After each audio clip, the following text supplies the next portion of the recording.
Selamünaleyküm, hayırlı akşamlar. Bugün söyleyecek sözüm var seminerimizin 5. haftasındayız. Çok şükür elhamdülillah. Bugünkü sorumuz bu çağın cihadı nedir? Bu soruyla sizlere geldik. Bunun cevabını aradık. Sizlerin de cevabı vardı. İnşallah öncelikle ufakça kendinizi tanıtıp daha sonra da bu sorunun cevabını bulmak istiyoruz. Sizlerden almak istiyoruz. Öncelikle hanginiz başlamak isterseniz bu şekilde başlayalım. Dilerseniz başlayalım. Lütfen. Ben de onu diyecektim. Buyurun. Sema Hocam başlasın. Teşekkür ederim. Sağ olun. Herkese hayırlı akşamlar öncelikle. Ben Sema. Diyarbakırlıyım. Ve sorularınızı isterseniz soru cevap şeklinde gidelim. O da olur. Ben öncelikle şey diye düşündüm. Hani bu çağın cihadı nedir sorumuzdu bizim bu haftaki sorumuz. Öncelikle buna cevabınızı alaraktan başlayalım. Daha sonra diğer sorularına devam edebiliriz. Aslında şöyle, bu çağın cihadı aslında genel olarak cihat bence belli bir kalıpla sınırlandırılmaması gereken bir husus. Çünkü belli bir kalıpla sınırlandırırsak haliyle cihat unsurunu da sınırlandırmış oluruz. Cihat zaten hani kelime bakımından incelediğimiz zaman bile aslında bir şekilde mücadele etmek, gayret sarf etmek anlamına geliyor. Haliyle aslında cihat belli bir kalıba sığdırılamıyor. Yani bu cihat mal ile de yapılabiliyor, nefisle de yapılabiliyor. Hani İslam tarihine baktığımız zaman da mesela Hazreti Peygamber Aleyhisselatü Vesselam bir savaştan döndükten sonra ümmetine dönüp işte küçük cihattan geldik, döndük, şimdi büyük cihada başlıyoruz diye. Bu sebeple aslında İslam tarihine de baktığımız zaman cihat belli bir kalıba sığdırılamıyor.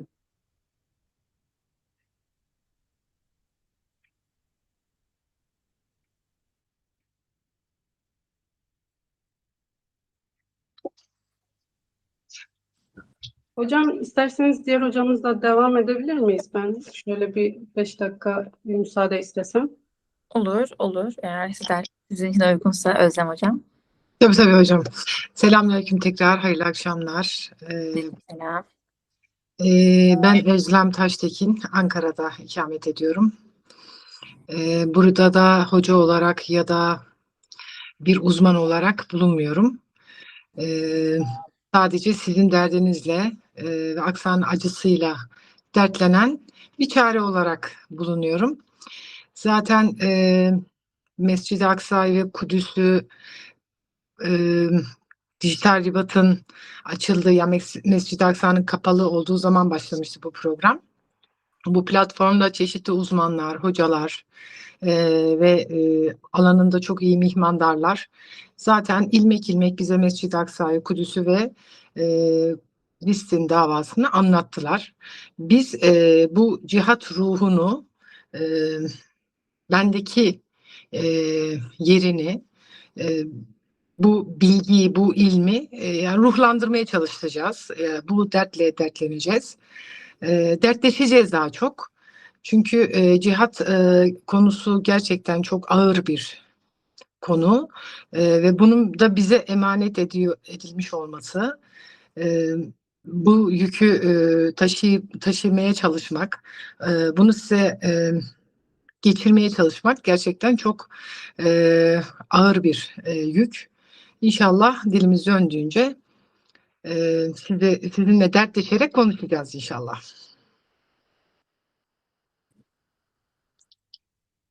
İnşallah hocam. O zaman sizinle devam edelim hocam. Uygunsa. Sıkıntı yok. Şimdi soru cevap şeklinde olmayacaksa ben hani cihatın ve ruhunun üzerinden açtık konuyu. Bu şekilde devam edebiliriz isterseniz.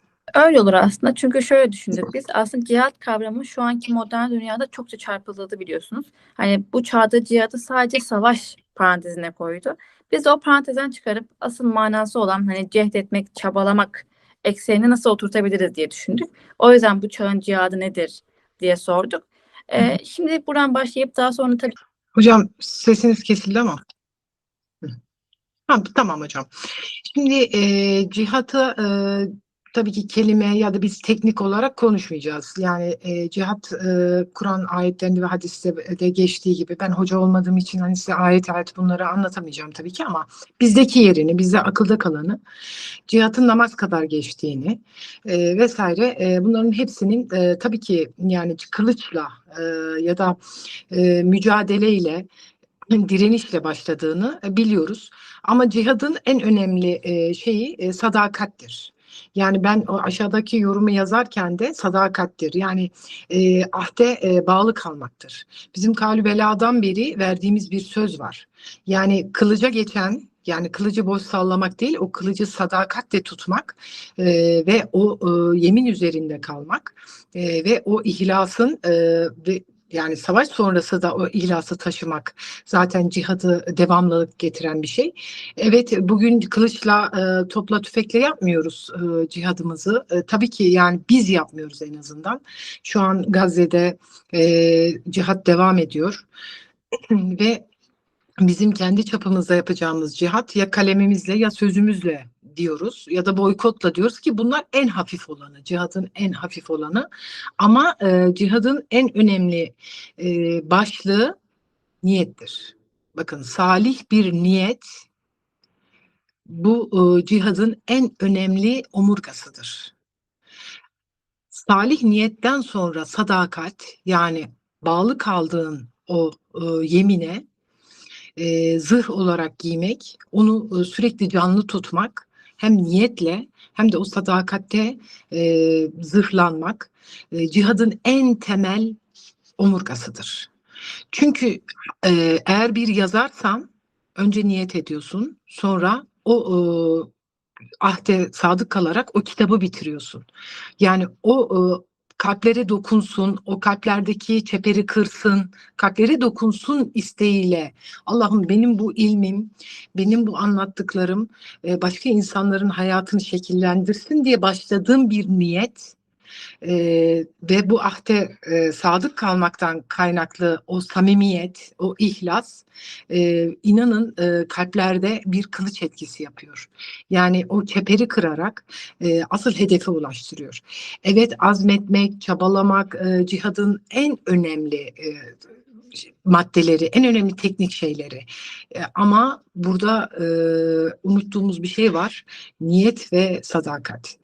Çünkü tarih bugün tarihe bakıyoruz. Geçmişteki tarihle bugünkü tarih aynı tekerrür ediyor. Sadakatle beklenen o ribatlar, o kaleler ihanetle bozuluyor. İçeriden ihanetle bozuluyor.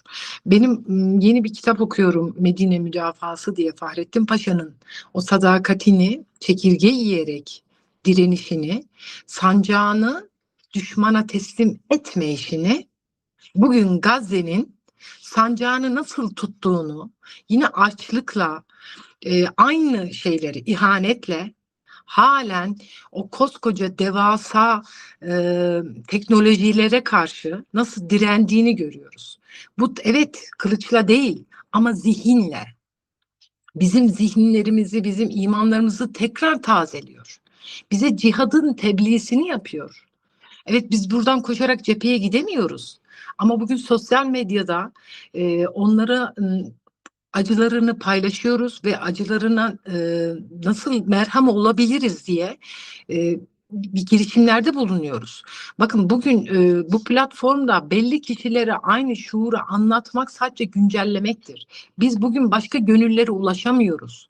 Biz bugün işte asıl cihadımız burada bu. Bakın boykot vesaire yani bunları artık bizim konuşmamız yani artık konuşmamamız gerekiyor.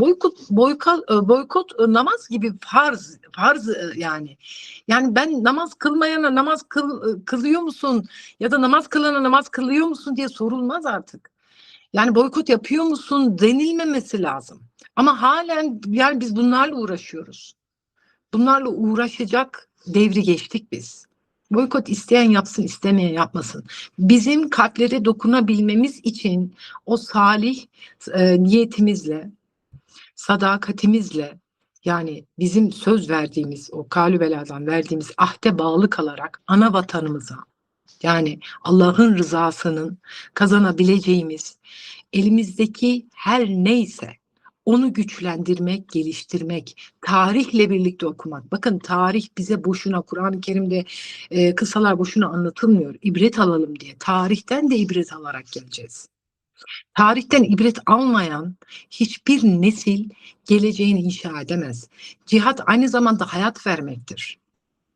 Çünkü cihat öldürmek değil, yok etmek değil, bir toplumu yok etmek değildir cihat. Yeniden inşa etmektir. Kalplere dokunmaktır. Yani bir gayrimüslim topraklarını işgal ettiğiniz zaman orada İslam'a davetle yeşertirsin. İşte cihatın asıl ham maddesi budur, menbaası budur. Sadakatle Allah'a olan ahdini yerine getirmektir. Bizim temel gayemiz bunu tebliğ etmek. Bugün Bergusi'nin hayatını okuduğumuz zaman 11 tane bize emanet bırakmış. Kaç tanesi Türkçe çevrildi? 5 tanesi. Neden diğer 6 tanesi Türkçe çevrilmiyor? Bakın Filistin'i, Gazze'yi kendi halkından dinleyeceksiniz. Mücahit'in kaleminden okuyacaksınız direnişi. Bir başkasının dışarıdan baktığıyla, dışarıdan yorumladığıyla değil. O yüzden bize bugün Gazze her şeyi yeniden tebliğ ediyor. İmanımızı sorgulatıyor, bize namazımızı sorgulatıyor, Kur'an'ı anlamamızı, akletmemizi sorgulatıyor, cihatı sorgulatıyor. Cihat namazda bir cihattır, oruçta bir cihattır. Evet, ama bunlar Müslümanın yapması gereken şeyler zaten. Boykot zaten Müslümanın yapması gereken bir şey. Eğer çok milliyetçiysek zaten bizim bunun, yani İslam'la bağdaştırmadan da milliyetçiyim ve ben kapitalist sistemin ürünlerini almam dememiz gerekiyor, değil mi? Yani milliyetçi eğer dinimizin önüne geçiyorsa bizim milliyetçi ruhumuz, ama Müslüman kimliğimizde cihat ruhu her şeyle mücadele etmektir. Nefsimizle mücadele edeceğiz, çevremizle mücadele edeceğiz. Kalemimiz mi kırıldı? Tekrar kalemle yenileyeceğiz.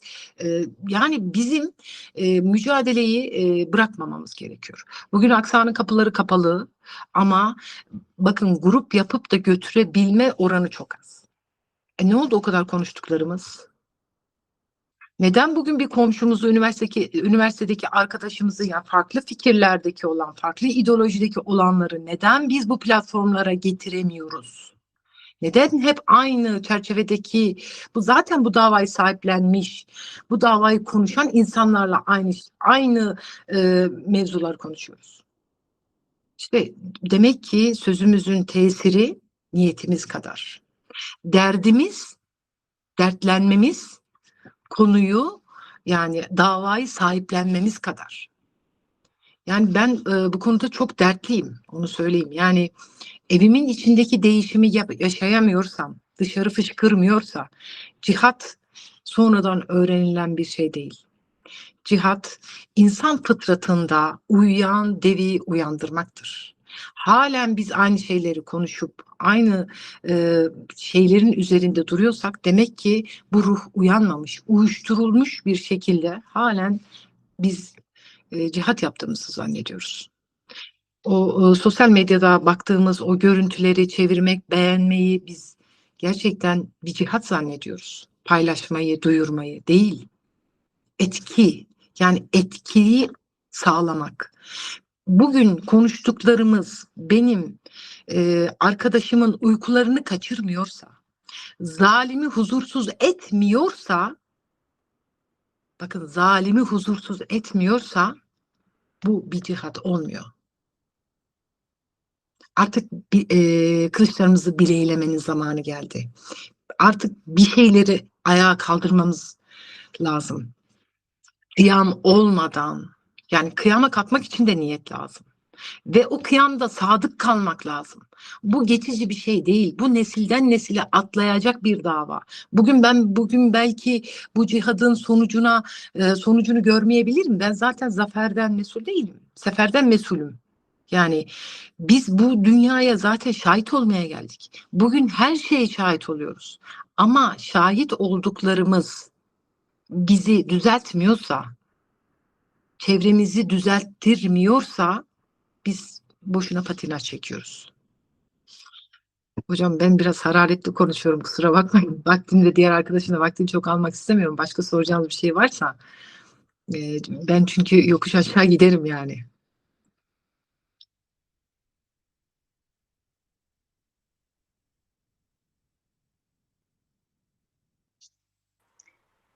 Hocam sanırım arkadaşımız bir kopukluk yaşıyor. Buyurun devam edin. Vaktimiz var. Öyle mi? Yani Evet. şu ana kadar söylediklerim üzerine sormak istediğiniz bir şey varsa, yani ben doğaçlama devam ediyorum. Çok hazırlıklı bir insan değilim o yüzden.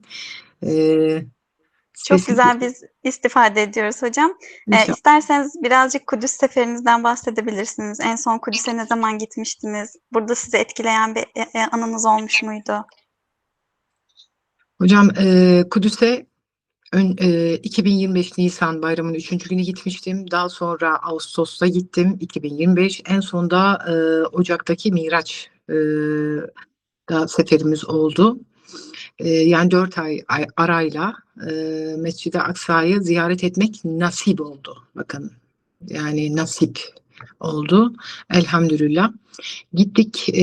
Tabii ki bunun şükrünü, zikrini edemememe kaygısı da vardı. Hayatımda çok şey değişti. Yani Kudüs bir defa insanı büyütüyor. Bütün yetimliğine rağmen insanı geliştiriyor, büyütüyor. Ama Kudüs'e gelişmek, yetişmek için gitmiyoruz tabii ki. Yani oranın şuurunu yaşayan da var, yaşamayan da var. Yani biz de çok şuurlu gitmedik tabii ki. Yani kitaplar okuduk, belgeseller seyrettik ama geldikten sonra okuma ve o tarihi tekrar sentezleme, bir sonrakinde yani seni olduğun yerde sabit bırakmıyor Kudüs. Diyor ki buraya geldim, buranın hakkını ver. Buraya gelemeyen, buranın bedelini ödeyip de burayı göremeyen, burada bir rekat namaz kılamayan insanların hakkı için buranın hakkını öde. Bakın, Kudüs'e gidip gelmek çok büyük bir vebaldir ve çok büyük sorumluluk ister. Eğer onun şükrünü, zikrini eda edemiyorsak o bizim elimizden alınıyor. Ben 41 gün Mescid-i Aksa'nın kapanmasını hiçbir zaman boşa görmedim. Neden biliyor musunuz? Çünkü Allah zalimin elinden bizi nasipsizleştirdi. Yani bu bir kırılma. Şimdi tekrar seferler olacak, tekrar gideceğiz. Biz aynı hataları yapmayacağız. Aynı bu romantizmi yaşamayacağız. Kudüs romantizm yaşanacak bir yer değil. Yaz aşkı değil. Yani Kudüs gerçekten öyle bir yer değil. Kudüs senin geliştiren, büyüten, senin ahiretle bağını, kanalını, yolunu açan bir belde. Yani mübarek bir belde. Ben Mekke'ye de gittim, Medine'ye de gittim. Bugün yine imkanım olsa yine Kudüs'e giderim. İmkanlarımı zorluyorum. Yani Allah'ın izniyle Rabbim ayaklarımızı daim kılsın. Yani orada sadece saf olmak için değil. Ben burayı için, buranın memuriyeti için ne yapabilirim? Buranın şehadetine erebilmek için nasıl çalışabilirimi veriyor sana. Yani o yüzden Kudüs çok kıymetli bir yer. Ben çok mucizeler yaşadım orada. Hani şey olarak bunları tabii ki anlatamayacağım. Nerede olmak istiyorsanız orada oluyorsunuz. Kiminle bağlantı kurmak istiyorsanız, gönül bağı kuruyorsanız inanın ki onun selamıyla izzetleniyorsunuz. Yani ben bunu anlatamayacağım. Çok özel şeyler yaşadım ben. Ya bu konunun bana denk gelmiş olması bile bir mucize. İnsanlar size baktığı zaman ya da sizin ilk kez tanıyan bir insan sizdeki o Filistin suretini, mücahide suretini göremiyorsa demek ki çok dışa çıkmamış oluyor. Yani içeride bazı şeyleri içeride yaşamamak gerekiyor. Ben bunu yaşadım. Benim kurduğum bağlantı, kalbi bağlantı Gazze ve mücahitlerle ve bu cihat şuuruyla, cihat ruhuyla bunu karşılıksız bırakmadı. Yani hiçbir şey boşuna değil. Orada bulunmak bir cihat. Evet. Safları doldurmak bir cihat. Ama bunun devamlılığı çok önemli. Oraya sadık kalmak çok önemli. Bugün Kandil oluyorsun. Orada kandil oluyorsun. Evet. Orada kandil oluyorsun. Sen yanıyorsun ve çevrene o ışığı saçıyorsun. Eğer saçamıyorsan bir problem var orada. Çok özel şeyler yaşadım. Ve hayatımın içerisinde yaşamaya devam ediyorum.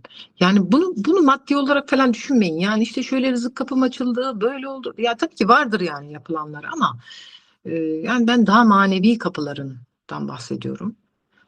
Zihin ve farkındalık kapılarından bahsediyorum. Ve bugün Gazze'ye ulaşabiliyorsak bu Kudüs'ün nimetidir. Çünkü nasıl ulaşacağız, nasıl gideceğiz derken Allah Teala sana yol gösteriyor. Ve sen Kudüs'te aldığın niyeti, o sadakat isteğini, duasını, ihlasını Gazze'ye Rabbim orada ekmek olarak, aş olarak sana o imkanı sunuyor. Diyor ki al sana yol. Buraya şu an sen kadın olarak ekmek aş götürmekle mükellefsin. Senin cihadın bu diyor. Ve ben şu an bunun üzerinde yoğunlaşmış durumdayım. Çünkü Allah Teala'dan ben bir memuriyet istedim. Bizi bu konuda memur etti. Siz neye memur olmak istiyorsunuz bilmiyorum ama yani nerede yani eğer bu cihada davaya memur olmak istiyorsanız Allahu Teala zaten sizin yeteneklerinize göre ve yapabileceklerinize göre sizi o konuya, o alana memur ediyor. Kudüs bu konuda sizi yetiştiriyor. Hiç bilmiyorumla giden birçok şeyle dönüyor. Allah'ın izni ve inayetiyle Kudüs'ü hiç görmemiş, yaşamamış insanlar inşallah bu niyetle gitsinler. Kudüs'e niyet, salih bir niyetle gidilen ve oranın ihlasını alan, havasını teneffüs eden insan zaten artık normal hayatına dönemiyor. Dönenler içinde hani onlar içinde kınama yok ama hani bir yerde göz gördüğü zaman, kalbe indiği zaman o insan artık dava eri oluyor. Yani çocuğundan yaşlısına biiznillah Kudüs'ün öyle bir büyüsü var, öyle bir tınısı var. İnsanların kalplerindeki bütün çeperi kırıyor. Yani hani kalbime indi diyor ya dava Hazreti Ömer. Ben ilk Bergosi'nin kitabını okuduğumda bu dava benim kalbime indi. 7 Ekim bir kırılma noktasıydı birçok insan için, hem gayrimüslimler için hem Avrupa'daki o vicdan sahibi insanlar için. 7 Ekim bir uyanış, bir cihadın uyandırışı ve yaşatışı işte. Yani yeşertiyor kökleri. Çınarı kestiler ama kökleri başka yerlerde filizliyor. İşte Kudüs yaşatan bir yer, canlandıran, dirilten bir yer. Allah'ın izniyle inşallah bir sonraki seferimizde de yine farklı şeyler, hep aynı şeyler yaşanmıyor çünkü orada. Yani çok sırlı şeyler de yaşadık, yaşayanlar da vardır mutlaka ama çok güzel bir yer ya Kudüs. Yani eğer özüne dönmek istiyorsan mutlaka şartlarını zorla ve Kudüs'e git. Hocam tekrardan bizi heyecanlandırdınız gerçekten. Az önce sesim gelmedi o yüzden çok konuşamadım ama bir de ben şu soruyu soracaktım sizlere. Şimdi konuşmanın başından beri işte 7 Ekim'den bu yana boykotu konuştuk. Boykotun sürekli olmasından bahsettik veya birçok şeyin sürekliliğinden bahsettik aslında.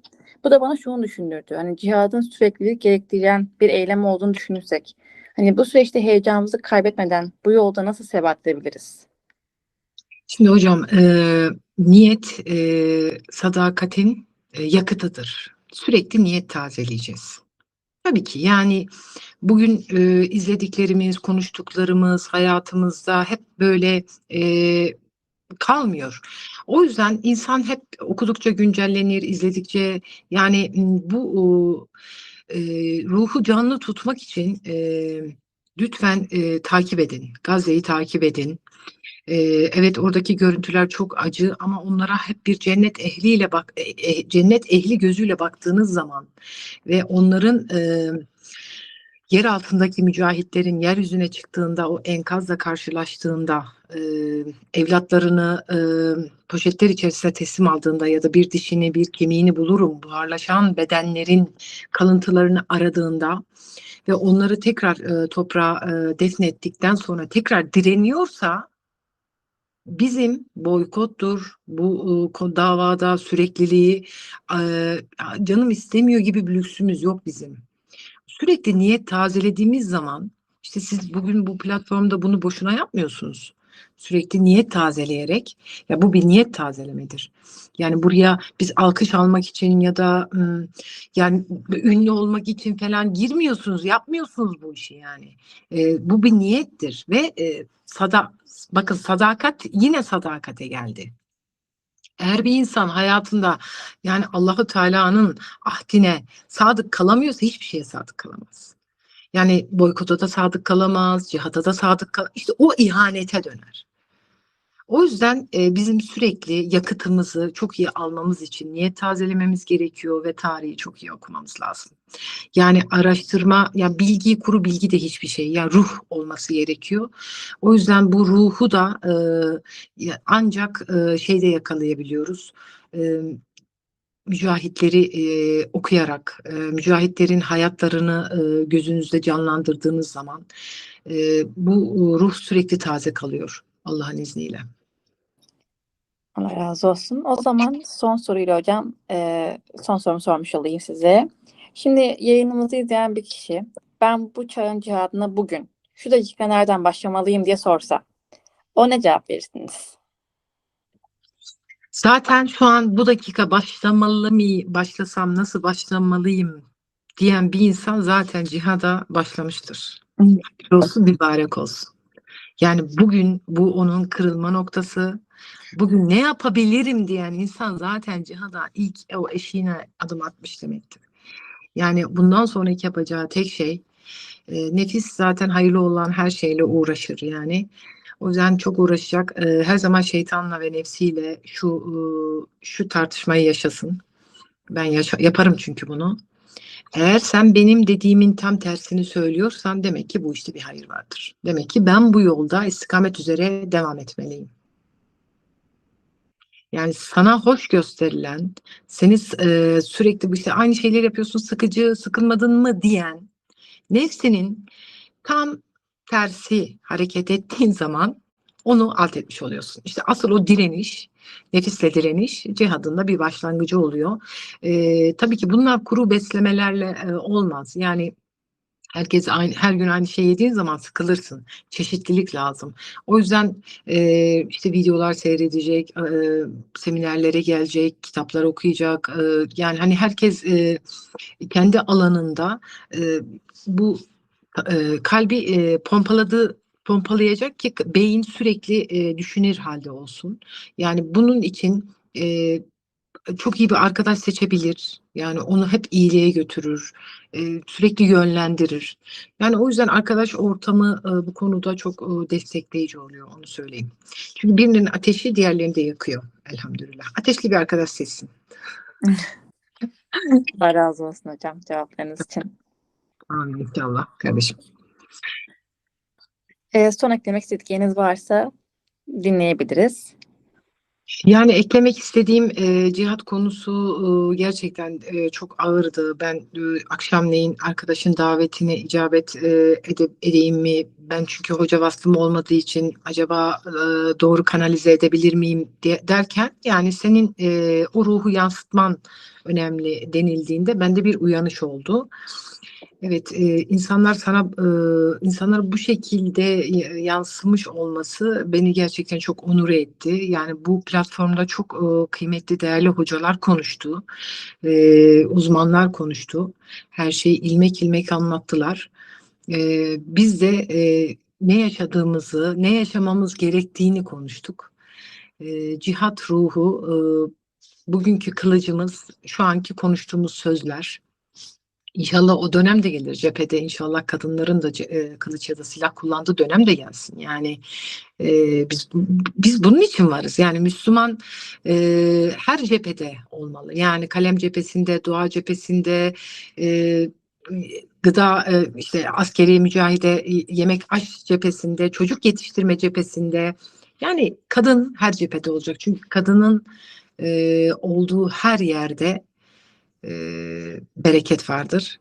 Çünkü kadın bağlayıcı bir faktör olduğu için bugün Mescid-i Aksa'daki kadınları da konuştuk, tarihteki konuşuyoruz. Kitaplarda, işte hadislerde bunların hepsinde bir kadın faktörü var. Kadının anne şefkatiyle, ki Mescid-i Aksa anne şefkatiyle herkesi kucaklıyor.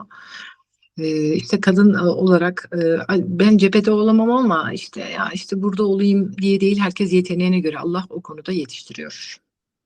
O yüzden herkes ne olmak istediği değil, nerede olmak istediğini niyetine alsın. Bakın, ne olmak istediğini değil, nerede olmak istediğinin niyetini alsın. Çünkü bu iş niyetle başlıyor Allah'ın izniyle. Allah razı olsun tekrardan. Amin inşallah. O zaman inşallah şu an Sema Hanım'a geçelim. Geçelim kardeşim. Sizlerle tekrardan merhaba diyeyim. Selamünaleyküm diyeyim. Kolay Yine de Kudüs'ten başlayalım istiyorum. İnşallah hani Kudüs sizin için ne ifade ediyor? Kudüs bağlamında bizlere anlatmak istediğiniz neler var? Veya oradaki anılarınız var mı? Dinlemeyi çok isteriz. Aslında ben bu soruyu yine kendi konumuzla özdeşleştirmek istiyorum. Şimdi ilk etapta cihat, günümüzde çağımızdaki cihatla ilgili bu soruyla, bu konuyla karşılaşınca açıkçası aklıma direkt tarihten örnekler geldi, şahsiyetler geldi. Ve mesela beni ilk heyecanlandıran şey, bu hususta öğrendiğim zaman, haberdar olduğum zaman beni bana böyle farklı bir duygu hissettirmişti. Mesela Selahaddin Eyyubi'nin Kudüs Fethi serüvenini okuyanlar bilirler. Selahaddin Eyyubi o serüvene başlarken aslında hayatı boyunca neredeyse tamamen bu fethe odaklı bir şekilde hayatını sürdürüyor. Öyle ki artık çevresindeki insanlar bile o fethin gerçekleşmesi için Selahaddin'i harekete geçiren kişiler oluyorlar. Yani çevresi de artık Selahaddin Eyyubi o o noktada görmek istiyorlar ve onu teşvik ediyorlar. Mesela bunun örneklerinden bir tanesi şudur. Selahaddin Eyyubi yanılmıyorsam 1182 yılında Diyarbakır'a yolu düşüyor ve orada bir süre vakit geçirmek durumunda kalıyor. Ve oradaki halkla, eşrafla bir araya geliyor. Diyarbakırlı hanımlar kendisinin huzuruna çıkıyorlar ve hanımların konusu da yine fetih, yani başka bir konu değil. Mesela az önce Özlem Hocam da söyledi. Kadınların hani ön planda olması, kadınların bu sahada olması gerektiğine değindi ve gerçekten buna katılıyorum. Çok güzel bir noktaya değindi aslında Özlem Hocamız. Bunu mesela tarihte de görmüş oluyoruz. Kadınlar aslında daima ön planda olmuşlardır ve biz kadınlara da bu noktada Kudüs söz konusu olduğu zaman gerçekten sorumluluk alabileceğimiz çok güzel noktalar olduğunu düşünüyorum. Mesela Selahaddin Eyyubi'nin huzuruna çıkan o hanımlar o anda ellerinden gelen şey Kudüs'e gül suyu göndermek zarafeti oldu ve bir gün Kudüs'ü fethettiğinde Kudüs'ün kirletilmiş mekanlarını gül suyuyla temizle diye Selahaddin Eyyubi'den bir talepte bulunuyorlar ve Selahaddin Eyyubi onların bu talebini geri çevirmiyor ve neredeyse 5 yıl boyunca o gül sularını kendi yanında gezdiriyor ve Kudüs fethedildiği zaman Diyarbakırlı o hanımların özenle hazırlamış oldukları gül suyuyla Kudüs'ü alanını ve çevresini onlarla yıkatıyor. Yani şimdi cihat nedir hususuyla bunu bağdaştıracak olursak şöyle diyebilirim, yani bu konuyla özdeşleştirirsek eğer.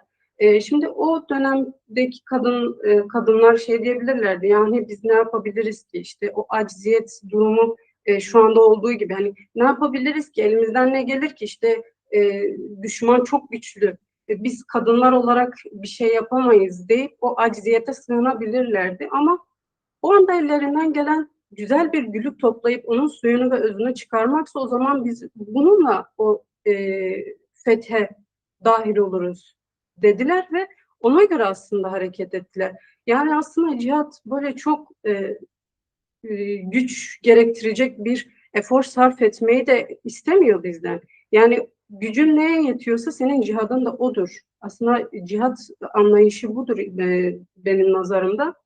Bir konuda gücümüz neye yetiyorsa cihadımızı o cihetten devam ettirmemiz gerektiğini düşünüyorum. Yine mesela Selahattin Eyyubi'ye yine tekrardan dönmek istiyorum. Selahattin Eyyubi yapan sadece dünya bakış açısı ya da işte bu fetih şuuru değil, onun öncesinde onu bu noktaya getiren bir anne baba figürü görüyoruz mesela.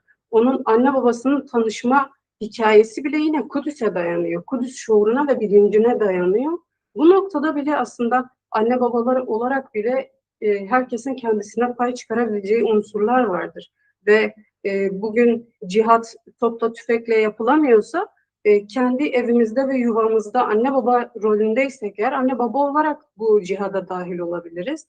Evlatsak yine bir evlat olarak bu cihada dahil olabiliriz kanaatimce. Yani mesela Selahattin Eyyubi annesi ve babası Kudüs'ü fethedecek bir evlat yetiştirme şuurunda olan eş arayışındaydılar ve ikisinin yolunu kesiştiren Kudüs olmuştu. Hani cihat sadece kuru sloganlarla olacak bir şey değildir. Bunu ne kadar hayata geçirebildiğimiz önemlidir. Kendi kapasitemiz ve sınırımız dahilinde biz cihadı ne kadar hayatımıza dahil edebiliyoruz, ne kadar hayata geçirebiliyoruz. Bence önemli olan bu husustur yani. Bunun dışında mesela az önce yani program başlamadan önce kısa böyle bir Instagram'a girdim ve Dijital Ribat'ın son paylaştığı Reels videosuna denk geldim. Orada şöyle bir paylaşımında bulunmuştu. Küçük Celal'di galiba, Cemal pardon, Küçük Cemal'den bahsediliyor. Mesela Küçük Cemal mescidin içerisinde o Türk grubuyla beraber gezerken mescidin içerisinde gezen askerlerin ayak izlerinin ardından işte istihbar çekerek tekrardan onların ayak izlerine basıyor.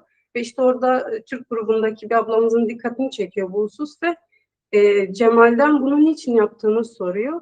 Ve Cemal'in verdiği cevap şu, hani onlar bizim mescitlerimize giriyorlar, postallarıyla mescitlerimizi kirletiyorlar. Ben de onların adım attığı yere kendi adımımla istihbar çekerek basıyorum ki temiz olsun, temizlensin mescidimiz, o kirden arınsın diyor. Yani Cemal'e bu şuuru veren aslında yine bu cihat unsurudur bence. Hani Cemal bir çocuk ve o zalimler biliyoruz ki mescidin içerisinde tam teçhizatlı bir asker olarak geziyorlar. Ellerinde her türlü güç var. Ve Cemal orada sadece hani bir çocuk ve elinden ne gelebilir ki? Ama Cemal bunu kendisine söylemiyor. Cemal elimden ne gelir ki demiyor. Yapabildiği şey o adımları takip edip istiğfar çekerek temizlemek oluyor ve bu onun için aslında bir cihattır ve bu gerçekten bize bir ışık olmalı diye düşünüyorum. Biz kapasitemiz ve kendi gücümüz neye yetiyorsa o cihette cehd etmeliyiz. Yani cihadımız o cihette olmalı.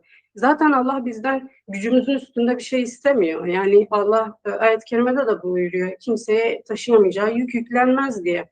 Yani o Cemal'in omuzlarına da silahla gidip cihat etmek sorumluluğu yüklenmedi elbette ki. Ama ondaki o şuur ve bilinç, o Kudüs'ün bilinci onda böyle bir cihat anlayışı oluşturmuş. Yine kendi hayatlarımıza dönüp bu noktada da aslında ışık tutabiliriz. Yani benim kapasitem ne, benim yapabileceğim şeyler nelerdir deyip buna göre kendimize bir aslında cihat yolu açabiliriz. Yani eğer bizim cihadımız çizmekse çizmekle olur. Yani mesela Naci El Ali ismini eğer doğru hatırlıyorsam böyleydi. Naci El Ali mesela e, Hanzala'yı çizerek cihad etti. Yani Hanzala figürü dünya çapında bir artık kabul gördü. Ve bunu o kalemiyle yaptı. Hani onun cihadı buydu. O bunu yapabildi ve bu şekilde aslında bu Siyonist zihniyetle mücadelesini ortaya koydu. Yani diyeceğim o ki cihat gerçekten kalıplara sığdırılabilecek ya da sadece topla tüfekle sınırlandırılabilecek bir husus değil. Ve bu bahsettiğim ve daha birçok örnek vardır bahsedilmesi gereken belki de. Bunlar bize aslında cihadın sadece topla tüfekle olmadığının birer canlı örneğidir. Yani mesela yine bir örnek daha geldi aklıma tarihten. Iğdırlı Onbaşı Hasan amca mesela Osmanlı son taburunu Kudüs'te bıraktığında e,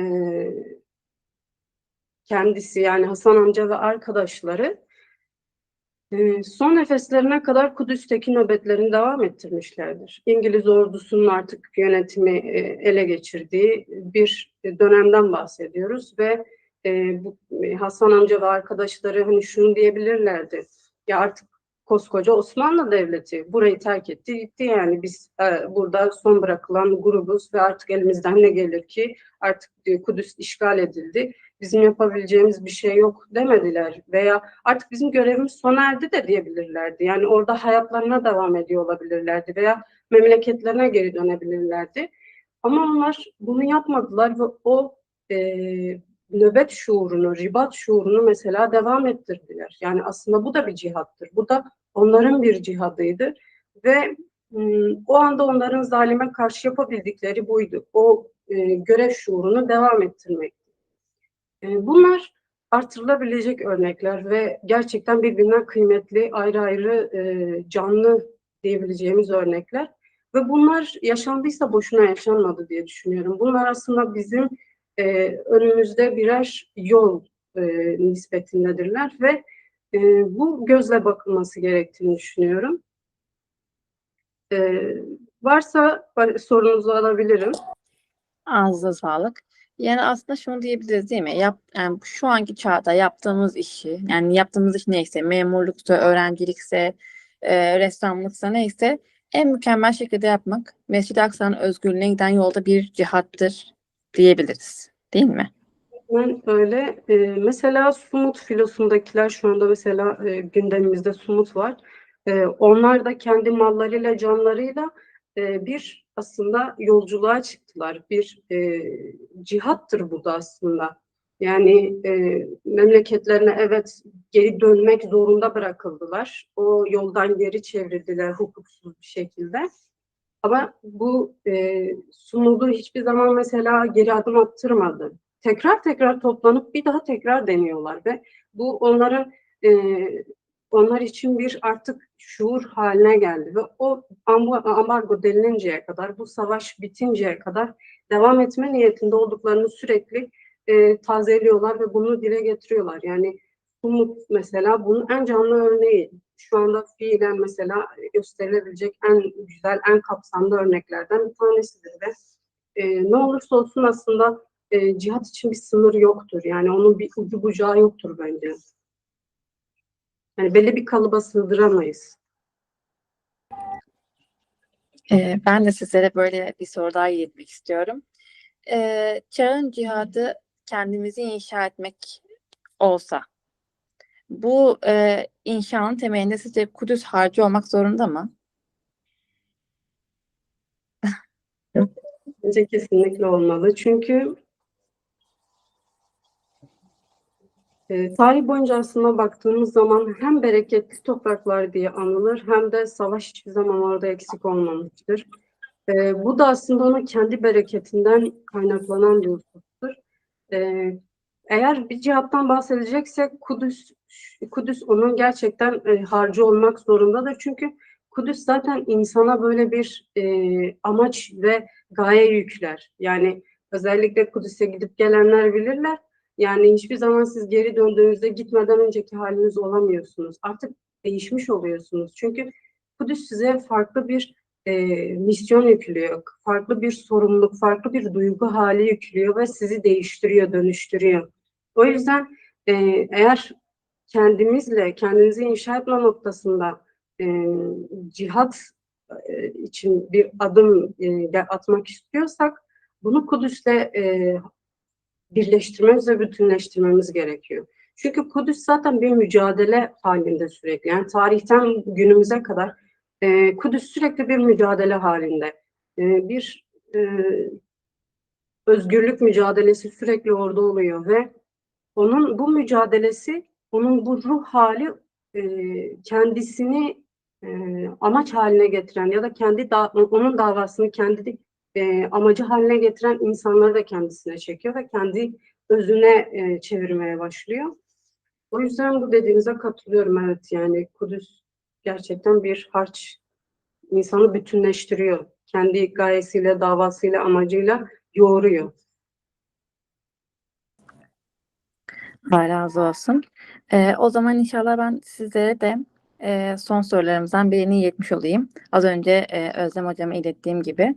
Şu an hani yayınımızı biri izliyor olsa ve ben bu cihada başlamak istiyorum dese, sizce neyle başlamalıdır? Veya nasıl bir yol önerirsiniz? Tanımakla. Yani bence önce kendisini tanımakla. Çünkü ben herkesin bir özellikle, bir yetenekle ya da bir beceriyle yaratıldığını düşünüyorum. Allah herkese bir öz verir ve herkesin özü birbirinden farklıdır kanaatimce. Herkes kendisindeki o özü keşfedip o özü anlayabilirse eğer, tanıyabilirse o özünün ne olduğunu, e, bunu kendi hayatına bir ışık olarak da tutabilir. Yani Kudüs için ne yapabilirim noktasında ya da Kudüs için mücadele etme noktasında ne yapabilirim aslında kişinin kendisini tanımasından geçtiğini düşünüyorum. Çünkü kendinizi tanıdığınız noktada aslında Kudüs için ne yapabileceğinize dair de soruların cevaplarını kendinize vermeye başlıyorsunuz ve bu noktada sizi bir şey harekete geçirmeye başlıyor. İşte o sizi harekete geçiren şey aslında size verilen özdür diye düşünüyorum. Yani mesela Naci Ali'ye baktığımız zaman onun özünde bir yetenek vardı ve o yeteneğiyle aslında kendisine kendisini bu dava noktasında bir hizmetkar kıldı. Yani Kudüs davası noktasında bir hizmetkar oldu çizimiyle, mesela bir el becerisiyle bunu yaptı ve bu artık onun bu dava için atmış olduğu bir imzası oldu. Yani bu örnekleri bu şekilde arttırabiliriz. Yani bizim özümüze verilen şey neyse o özü bulmak ve o öze göre bir imza oluşturmak diyebilirim yani. Allah razı olsun. Ağzına sağlık. Rabbim hepimizi kendi özümüze göre Kudüs'e memur eylesin ve Kidakta'ya memur eylesin. Onun için cehdedenlerden, çabalayanlardan eylesin diyelim. Eklemek istedikleriniz var mıdır son olarak? Öncelikle dualarınıza amin demek istiyorum ve ne pahasına olursa olsun bence insan ömründe bir kez olsun Kudüs'e gidip orada Kudüs'ü yaşamasını gerektiğini düşünüyorum ve hayatınızda böyle bir dönüm noktasını yaşamanızı tavsiye ederim. Çünkü Kudüs gerçekten insan için bir milat noktasıdır diyebilirim. Yani az önce de söyledim. Hiçbir zaman Kudüs'ten döndükten sonraki halinizle önceki haliniz bir olmuyor ve siz artık gerçekten bir dönüm noktası yaşıyorsunuz Kudüs'le. O yüzden yani Kudüs şuurunu, Kudüs bilincini hayatımızın her alanına, her noktasına taşıyabilmek gerçekten kıymetli bir şey. Yani bugün bu yayını izleyenler de eminim ki bunu kendilerine gaye edilmiş kişilerdirler. Rabbim bu gayelerini, bu amaçlarını Kudüs'e gitmekle de taşlandırsın diyorum. Herkese hayırlı akşamlar. Amin. Allah razı olsun. Hocam son olarak bir şey söylemek istiyorum. Şimdi cümlelerimizi toparlayacak olursak Sema kardeşim de güzel tarihten örnekler verdi. Selahattin Eyyubi örneğini verdi, çok güzel. Siz de bir soru sordunuz. Eğer bir insan inşa edecek olsanız harcına Kudüs'ü koyar mısınız diye. İnsan harcında zaten Allah-u Teala'nın bizi yaratırken harcımıza zaten Kudüs topraklarından koymuş. Yani bizim özümüzde, fıtratımızda zaten Kudüs var. Yani biz koymasak da yaratıcı koymuş. O yüzden Kudüs'e gittiğinizde e, böyle tarihi bir beldeye gelmiş gibi olmuyorsunuz. Evinize gitmiş gibi oluyorsunuz. Oraya ait olduğunuzu hissediyorsunuz. Kudüs sizin kendi özünüz zaten. O yüzden özünü bulmak isteyen, özünü özellikle canlı tutmak isteyen Kudüs'e mutlaka gitsin. Mescid-i Aksa'da alnını secdeye koysun ve gözyaşlarını oraya şahit olarak bıraksın. Ben Kudüs'e Miraç'ta gittiğimde çok zor şartlar altında girdik. Gruplar olarak zorlaştı. Kudüs'e gitmek şu an derecelendirmiş olsak cihadın derecesini, Kudüs'e gitmeye ben 6 falan veririm. Neden biliyor musunuz? Çünkü orada mühimmatlı bir askerle, yani düşmanla, asker demek istemiyorum ben onlara. Çünkü onlar yani parayla konulmuş, satın alınmış birkaç piyon onlar benim için. Ama sonuçta öldürmekten çekinmeyen, tutuklamaktan çekinmeyen bir düşmanla karşı karşıyasın. Yani şu an çağımızda düşman nedir, kimdir, Çanakkale'de kimdi, İngilizler kimdi, Fransızlar kimdi? Yani bu savaşın tarihini orada işte sen silahsızsın, karşında tam teçhizatlı askerler, göz göze gelmemeye çalışıyoruz biz onlarla ama sonuçta onların suretlerine tanık oluyorsun. Ve onların ortalarından geçiyorsun Mescid-i Aksa'ya girmek için ve onların inisiyatifiyle geçiyorsun maalesef. Ama Mescid-i Aksa'da giremeyenler için ve bunun bedelini dışarıda dayak yiyerek ya da işte o direnişe yani e, direnirken askerlerin şiddetine uğrayan o Filistin halkını, Kudüs'ü kardeşlerimizi gördüğün zaman ben ne bedel ödedim ki diyorsun. Yani buraya oluk oluk kan akarken sen oraya bir damla gözyaşını bırakmıyorsan döndükten sonra da ben Kudüs için bir tuğla koyayım demiyorsan yani Kudüs'e sana bir şey anlatmamış oluyor. Özünü orada bulamamışsın sen. Yani özünü kaybetmiş ve özünü çok derinlerde bir yerde bırakmış insanların yani orayı işte tarihi bir kadim bir şehir olarak gezenler, turist edasıyla gezenler için söylüyorum sözümü meclisten dışarı. İşte bu özünü bulamayan insanlar maalesef orada kalabalık yapmaktan başka bir işe yaramıyor. Ama orada gerçekten o salih ve sadakatle oraya gelen, sözü ahdini yerine getirmek için gelen, orada bir çocuk da olur Sema Hanım'ın dediği gibi. Çok temiz bir niyette en temiz ağızla geliyor çünkü. Allah-u Teala onların tabii ki ağzıyla temizliyor yani. Biz birçok dünyalıklarımızla gidiyoruz. Biz zaten dünyalıklarımızı terk ederek gitmiyoruz Mescid-i Aksa'ya.